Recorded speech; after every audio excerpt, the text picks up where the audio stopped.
2016春运，高铁动车大显身手，3000多对列车如何检修保安全？它这个一格这么一大格，就代表1毫米，然后它明天会做一个数据分析。电力机车、内燃机车，外加动车和高铁出现故障如何修理？记者带你走进火车3、4点，探访秘密。它是一个整体，你要换这一侧要2侧都要拆，要整体上整体下。欢迎收看《经济半小时》。沪深股市今天仍然没有出现反弹。报告显示，地产企业的资金链已经相当脆弱。在珠三角地区，其中一部分中小企业正在想办法解决融资难的问题。观众朋友，大家好，欢迎您收看《经济半小时》，我是主持人雨飞。从2016年1月10号0时起，全国铁路执行新的列车运行图，增开旅客列车285.5对。其中有281.5对是动车组列车。运行图调整之后，全国铁路开行旅客列车的总数达到了3142对，其中动车组列车超过60%。可以说，高铁和动车成了今年春运的主力军。但是您想过没有，时速高达200甚至是300公里的动车和高铁，又是如何保证严丝合缝、分毫不差，确保运行安全的呢？今天我们就来揭开这个秘密。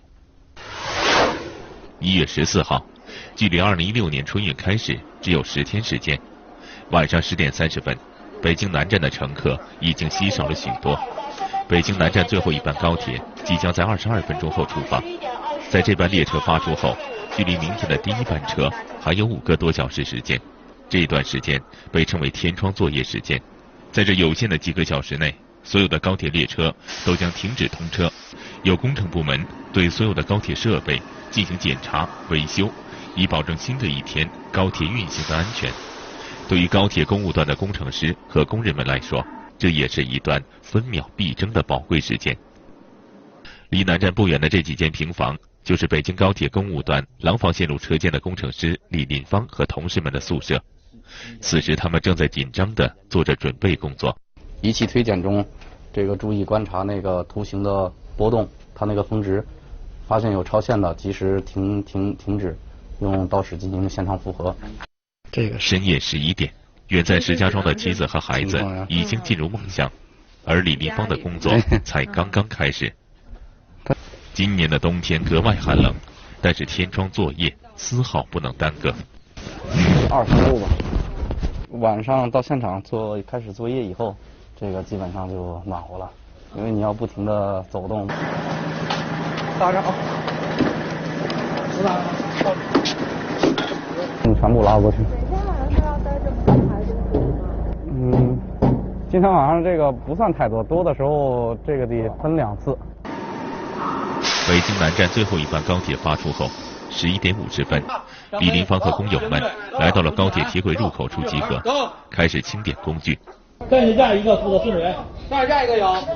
城机场天窗命令号8702，天窗起止时间0点半至4点半。北京高铁公务段廊坊线路车间只有24个人，负责北京南站内京津城际和京沪高铁38公里铁轨和75组道岔的检查和维修。这条线路虽然不长，但是在春运期间却是高铁列车最为密集的地方。由于列车车速飞快，加上列车运力繁忙，每天下来2条铁轨都会有很大震动，所以检查铁轨的状态至关重要。这台仪器就是检查2条铁轨水平度的。刚刚走过的铁轨仪器上就出现了一处波动，李林芳赶紧拿出倒齿蹲下来核实。它这个一格这么一大格是代表1毫米，然后它明天会做一个数据分析，然后统计今天晚上推检的一共有多少处超限的。超限对超限严重的，然后及时安排整修。这1毫米的偏差，乘客在列车上是感觉不到的，但是如果不及时维修，偏差就会越来越大，出现安全问题。这样的检修每天都要做。平时，李林芳和工友们推着这个检测车，每5天检修10公里，而春运期间3天以内就要完成超过10公里的任务量。您今天计划要推多远呢？今天计划是推4公里。4公里是单程还是来回啊？单程4公里。那来回您就是推着这个机器要走8公里是吗？对。 5个小时的天窗作业，李林芳的同事们顺利完成了8公里的推检任务。在天窗作业时间结束前，李林芳还要去检查倒叉的数据。倒叉处铁轨结构复杂精密，比普通铁轨的检查要求更高。每检查一处，李林芳都要弯下腰去亲手测量。倒叉这个比线路上那个它的要求的精度要高一些。因为它倒叉频繁的过车来回的搬动，它对它的几何尺寸和框架尺寸，它要求的比较严。轨距0.1，水平0.3，切冰了轨面上。水平0.2。在北京南站内，总共有75组倒叉，平均每天晚上要检查7到8组倒叉。春运期间，高铁发车密集起来，他们的检查频度也跟着密集起来。已经过了夜里3点，气温骤降，接近零下20度。李林芳和同事们还有4组倒叉没有检查完，距离天窗结束还有1个半小时。你在外面已经待3、4个小时，不觉得冷吗？这个不会感觉太冷，因为一晚上你像一组倒叉需要就是来回的这样弯腰直起，一组倒叉需要20下，晚上大概就是检查5到8组，需要就是弯腰直起将近200次。所以就都不感觉冷。对，这个不会感觉到冷，有时候检查时间长了还会感觉到挺暖和。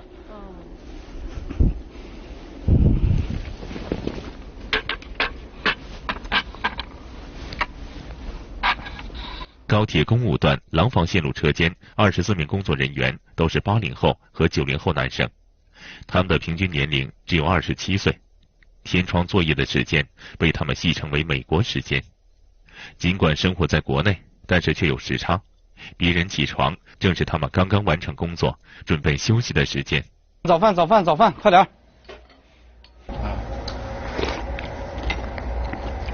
淡点啊！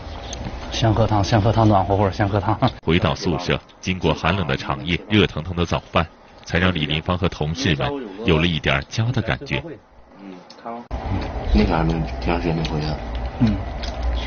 是上次回去好像是我哥订回10小时。年年春运，年年如此。今年春节，这几位年轻的工程师都要留在北京值班。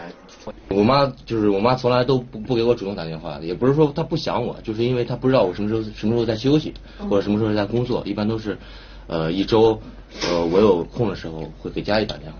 今年应该是会值班，父母说尽量回吧，但是工作需要嘛，也是春运的时候大家都挺忙的，为了保安全，最多就是说过完年之后回家过个15。早饭之后已经是早上6点了，忙碌了一整夜的工程师们终于可以休息了。这一天，李林芳向单位请了假，今年春节他要留在北京南站值班。在春节前，他想回石家庄的家中看望一下妻子和孩子。虽然北京和石家庄的高铁路程只有1个多小时，但是对于常年夜班又不能离开岗位的他，回家并不那么容易。李星辰，来爸。哎，星辰，让爸爸抱一下。他都算呼的一下，想我了没有？啊？想了。什么时候想了？你什么时候想？李林芳又有半个多月没回家了，上一次回家是元旦假期。结婚5年以来，李林芳一直在上夜班工作。像往年一样，今年春节李林芳又值班，他的妻子感到有些失落。孩子出生以后已经有3年了，没有在家过过年，就是一直都没有回来过。没有。我担心他休息不好嘛，身体不好。像白天一般都没法跟老公联系吧？对，因为他们的作息时间跟咱们不一样，所以白天他上午要休息，一直到中午12点左右吧。所以有的时候我就给他打不了电话。平时在异地工作，能够打电话联系的时间又少，在家休息2天之后，李林芳还要回到繁忙的春运工作中，能够陪妻子和孩子的时间显得十分珍贵。让他开那个和谐，我开这个，我开你这个东风，你开那个高铁吧。爸爸回来你从这边， 2008年，中国拥有了第一条时速超过300公里的高速铁路——京津城际铁路，拉开了中国高速铁路建设和运营的序幕。而伴随着高铁的出现，还出现了一个特别的工种，叫做天成员。他们要在每天第一班高铁发车之前，先开一趟空车。这个空车呢，叫做确认车。而天成员就是乘坐这趟空车来检查高铁线路和沿线行车环境安全性的人，他们可谓是高铁的探路者、压道人。每天在天窗作业时间结束10几分钟后，都会发出一列空的高铁列车来检查高铁线路安全。这趟车被称作确认车。张震就是这样一位确认车天成员，他的一天从凌晨3点就开始了。3点刚过，张震和他的爱人手机闹铃连响了好几遍，生怕错过了起床时间。简单的穿好衣服，洗漱一下，5分钟后，张震就出门了。好了啊，路上慢点啊。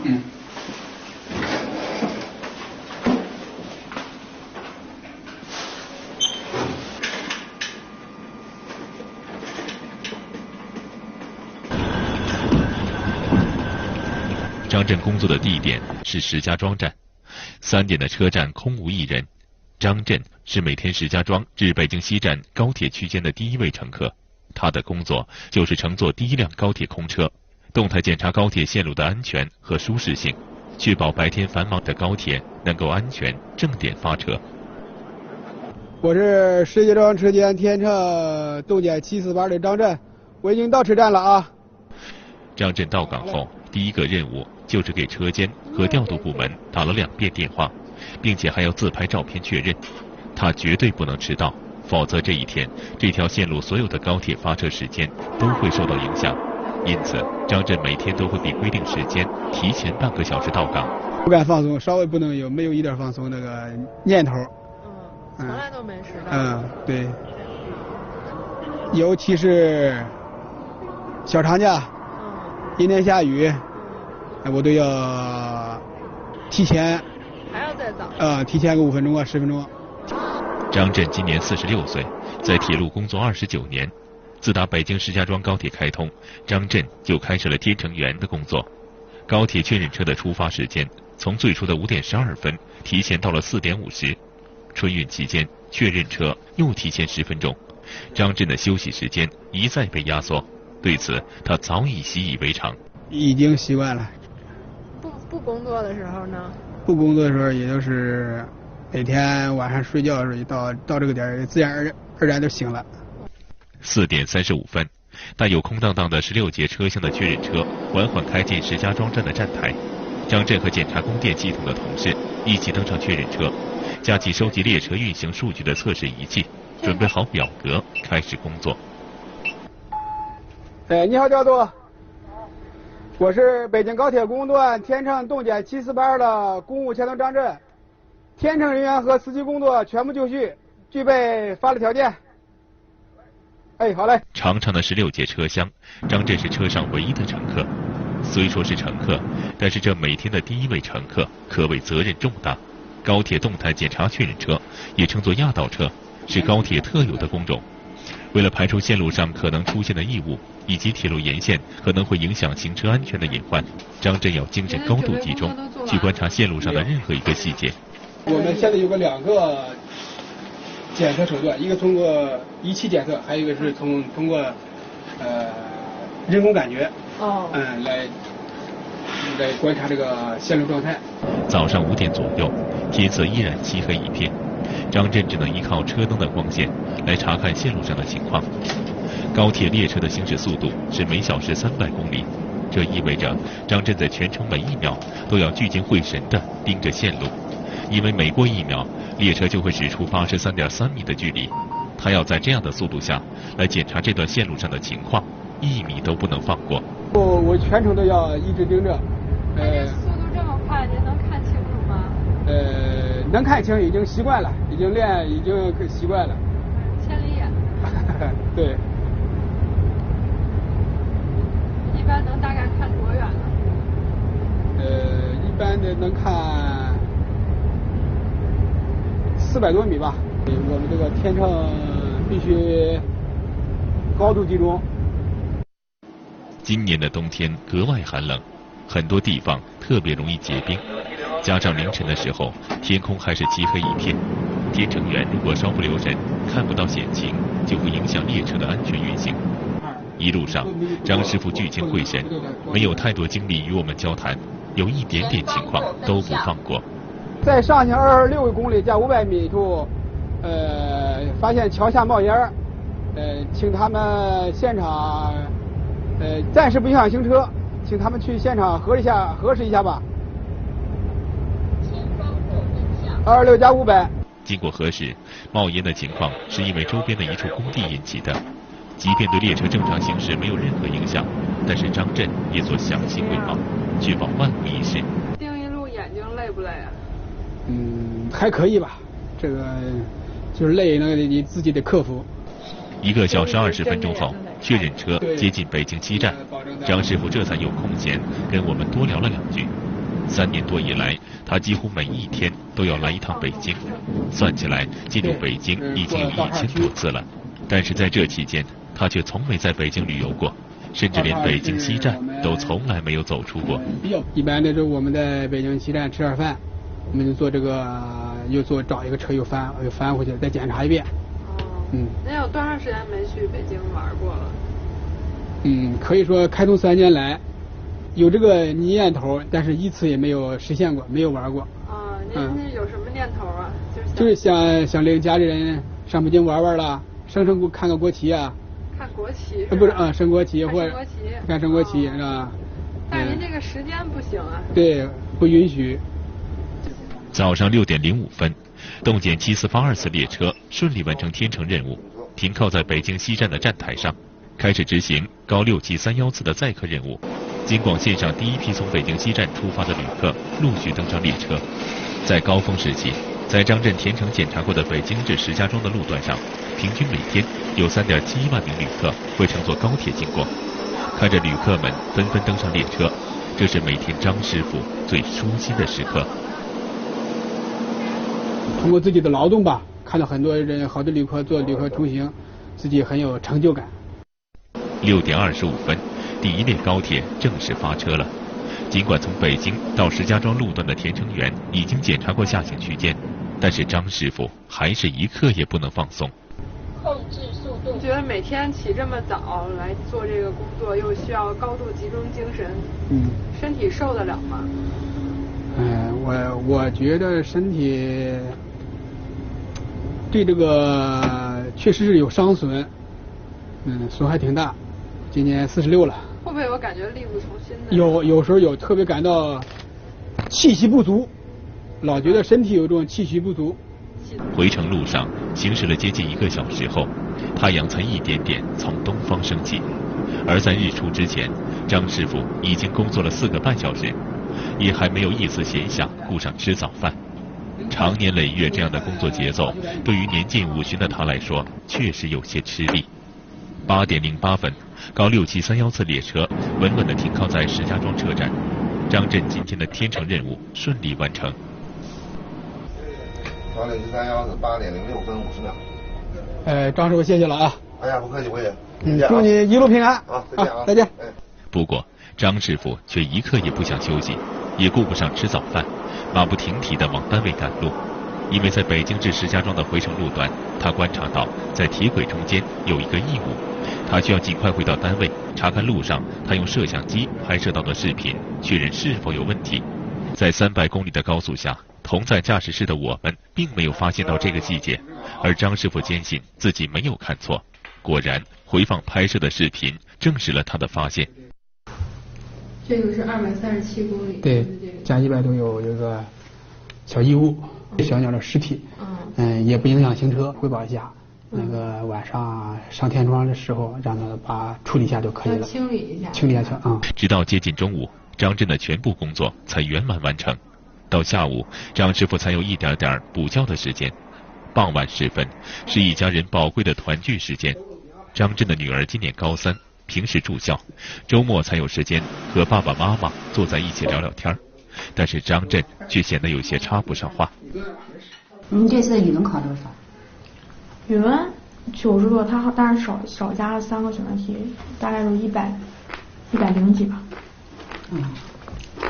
女儿的家长会都是在早上。高中3年来，张震从未出席过家长会，直到最近的高考誓师大会，张震才专门请了1天假，为孩子出席了一次。今年毕业以后，如果咱们考好大学，咱们出去溜一趟。你有时间了吗？说的。啊？你有时间？有时间，挤点时间，陪陪你们。我要陪他去还比较现实。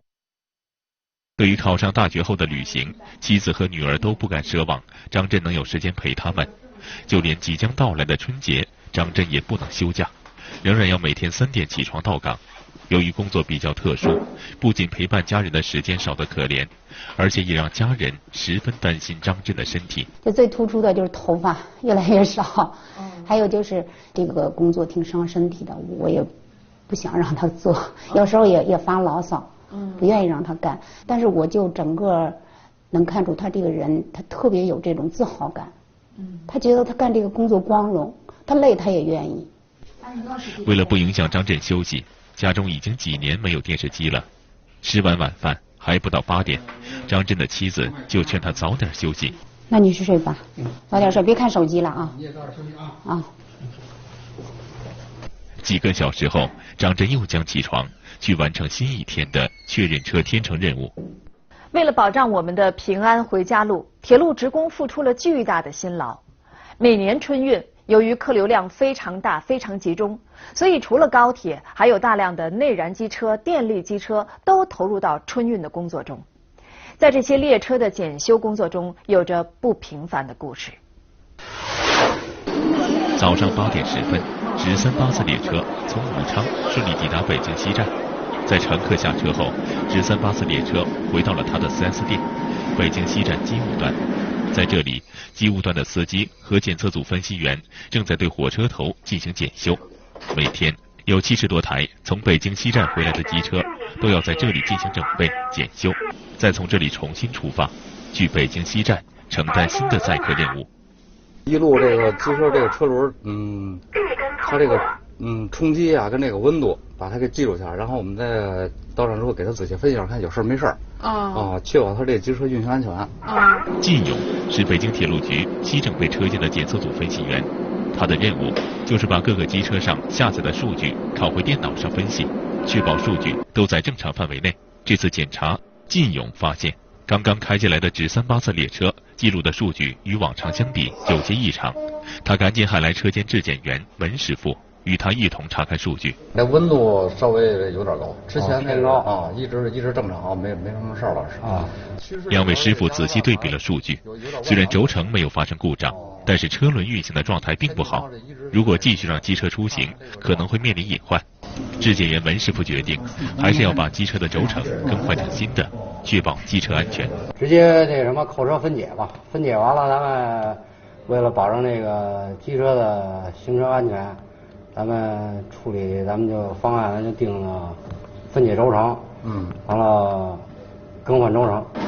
这个看似简单的决定，实际执行起来却并不简单，因为就在今晚8点，这台机车还要承担直374从北京西站到武昌的载客任务。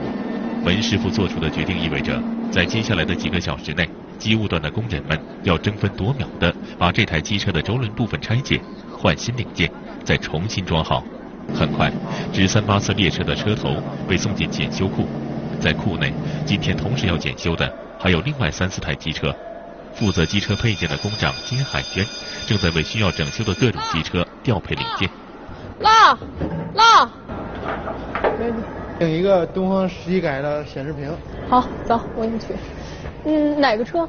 金海娟每天接触的火车零件有上万种，对不同车型需要不同零件，她早已烂熟于心，保证机车检修时第一时间供应上正确零件。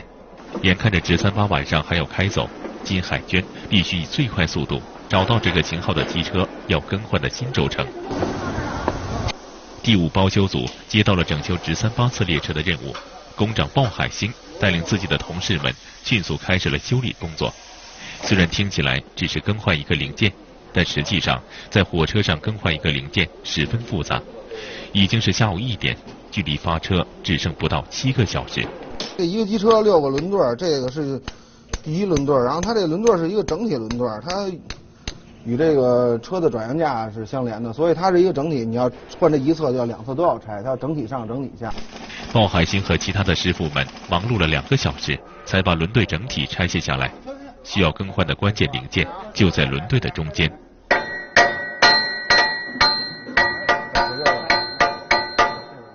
进入机务段不到12个小时，直38次列车经历了一系列检测、整备和修理。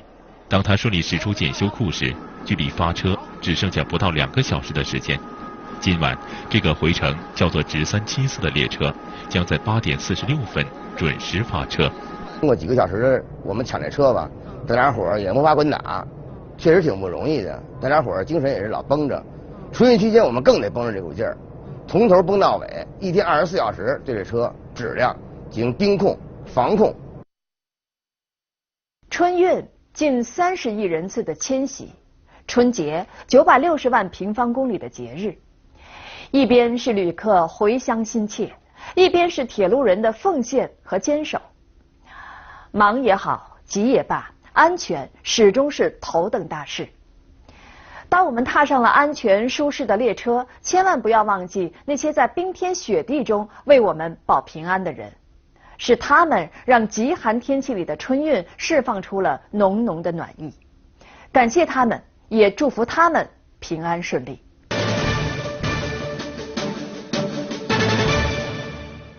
好，今天的节目到这儿就结束了，感谢您的收看。稍后请您继续关注中央电视台财经频道的其他节目，再见。